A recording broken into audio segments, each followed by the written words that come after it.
Hello everyone. তো আজকে একটা বিশেষ দিন বলতে এটা আমার ছেলে, এই যে বর, এই আমার ছেলের আজকে একটা বিশেষ দিন বলতে তোমরা সবাই বুঝতেই পারবে পুরো ভিডিওটা দেখে। বিশেষ দিন বলতে এটা আমার ছেলে আজকে দীক্ষা নেবে। ওর খুব শখ, খুব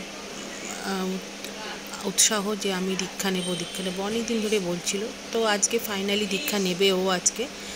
তো আজকে আমরা চলে এসেছি আমাদের ঋত্বিকের ঘরে। এই যে আমার ঋত্বিক গুরু, জয়গুরুর দীক্ষায় আমরাও দীক্ষিত, আমার ছেলেও নেবে জয়গুরু দীক্ষা।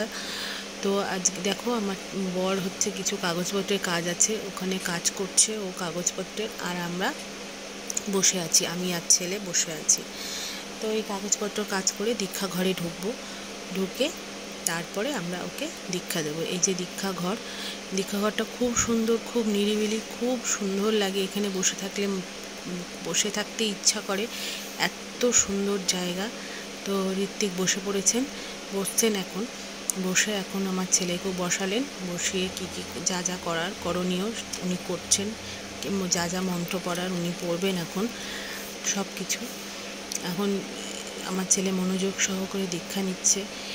দেখো, সবাই ওকে আশীর্বাদ করো, ও যেন অনেক বড় হয়, মানুষের মতন মানুষ হয়, আর সব দিকে যেন ভালো হয়।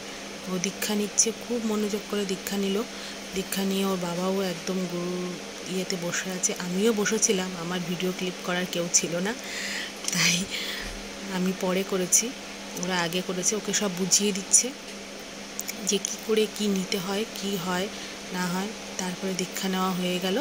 এরপরে আমরা গুরুদেবের ঘরে, মানে ঋত্বিকের ঘরে, ঋত্বিক বলেন ওনাকে, ঋত্বিকের ঘরে চলে যাব।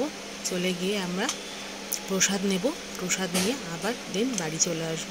তো চলো, টাটা। ভিডিওটা যদি ভালো লেগে থাকে লাইক, কমেন্ট, শেয়ার করে দিও।